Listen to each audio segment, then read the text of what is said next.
Ciao a tutti, buona giornata, giornata non proprio buonissima, sta piovendo e è appena partita Adele.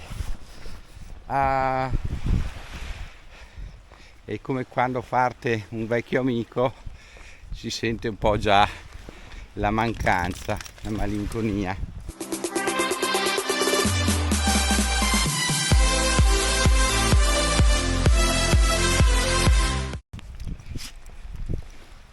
Però l'incontro con voi di persona è sempre gratificante, anche perché si conosce qualche persona nuova, si approfondiscono gli argomenti e si impara e si capisce che di persona c'è sempre quella piccola marcia in più. Ecco, è diverso che nel virtuale. Questa è una cosa che il virtuale non ha ancora sopperito. Ecco, incontrarsi di persona si riesce anche ad approfondire meglio gli argomenti, a avere un'interlocuzione. Certo, occupa anche molto più tempo che un video, che una diretta, ed è sempre, ripeto, sempre arricchente per entrambi, perché comunque anch'io vi conosco meglio, conosco alcuni di voi, conosco i vostri dubbi, conosco le vostre esigenze e imparo forse anche, e dico forse, a esprimere meglio certi concetti, perché capisco dove può esserci stata qualche lacuna, perché comunque anche nei commenti a volte non si riesce ad esprimere bene determinate cose e quindi a capire dove sta il gap, dove non c'è la comprensione del concetto, visto che parliamo di cose ovviamente molto concettuali e quindi dove a volte con una parola diversa si riesce a trasmettere meglio appunto il concetto, il discorso. Allora vi annuncio che mercoledì non ci sarà l'incontro su Google Meet, ma sarà giovedì. Mercoledì ho un contrattempo, per cui pensavo di farlo mercoledì sera per accontentare quelli che non possono giovedì, e invece mi spiace, ma sarà per un'altra volta. Purtroppo mercoledì mi è sorto un contrattempo e quindi potremo vederci giovedì come era l'appuntamento tradizionale.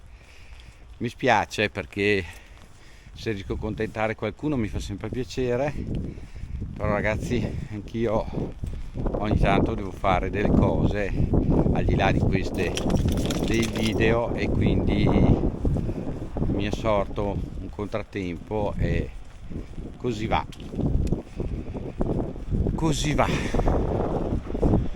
Ecco, siete pronti per il Natale allora? Primo Natale senza restrizione alcuna, senza paura alcuna. Io sono pronto, ho 1 miliardo di cose da fare. Vi porterò un video a breve di NDE che vi farà dire: oh, ma come, questa cosa avevamo detto che non c'è, poi invece c'è, poi non c'è, perché parleremo del concetto, vedete che tornano i concetti del